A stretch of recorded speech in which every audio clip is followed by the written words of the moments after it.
অনেক মজা করব, এনজয় করব। গান টান বাজছে, আমরা এখানে আনন্দ করছি, বাজি হবে, এটা আমাদের আনন্দ উৎসব।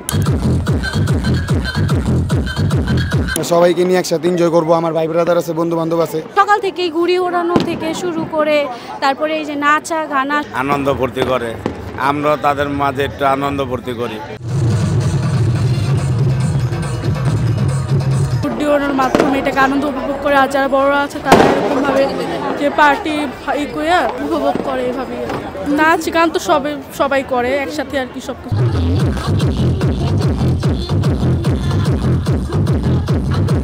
আমি কখনো দেখি নাই, কিন্তু আমি জন্মের পরের থেকে যখন আস্তে আস্তে বড় হই তখন আমি দেখি যে মানুষ ঘুড়ি উড়ায়, এরকম একটা ঘুড়ি উৎসব। যখন দেখি যে সবাই লাইট লাগায়, সাউন্ড লাগায়, তখন আমিও চিন্তা করি যে না, আমিও এরকম কিছু করব আমার ভাই ব্রাদার বন্ধু বান্ধব নিয়ে। আজকে সকাল থেকে আমরা সকালে পিঠা পায়েস তৈরি করা হয়, আমাদের নিজস্ব লোকদের ইনভাইট করা হয়, সবাই আসে, আমাদের অনেক রান্নাবাড়ি করা হয়। সব আমার যত আত্মীয় স্বজন, আমার বোন ভাই, আমার শ্বশুর বাড়ির লোকজন, আমার বাবার বাড়ির লোকজন সবাই এখানে অ্যাটেন্ডেড। এটা আমাদের বাবা দাদা অনেক আর পূর্বপুরুষদের আমলে, এটা কিন্তু আমাদের আমলে না।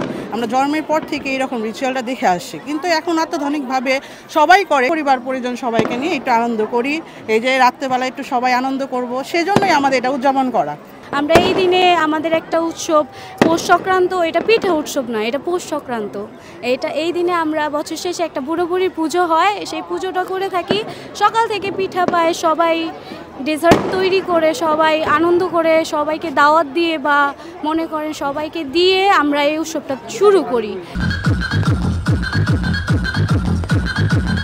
সকাল থেকেই ঘুড়ি ওড়ানো থেকে শুরু করে তারপরে এই যে নাচা গানা, আমরা এক বছর অপেক্ষা করে থাকি এই দিনটার জন্য। সবাই আসবে, আমরা সবাই একসাথে গেট টুগেদার করে আনন্দ করব। আত্মীয় স্বজন আছে, এর জন্য এদের সাথে একটু সাথে আসলাম একটু এনজয় করার জন্য। আমি এরকম কিছুই চাই। এইটা আমার কাছে অনেক আনন্দের যে আগের দিন রাতের থেকে আমাদের সব কিছু আসে ট্রাকে করে, সব সাউন্ড লাইট আমরা এগুলা উঠাই সবাই মিলে একসাথে, আমাদের অনেক মজা লাগে। একটা বছর এটা ওয়েট করি আমরা সবাই মিলে, 1 মাস আগের থেকে আমরা এই সাউন্ডের জন্য আমরা টাকা পয়সা উঠাই।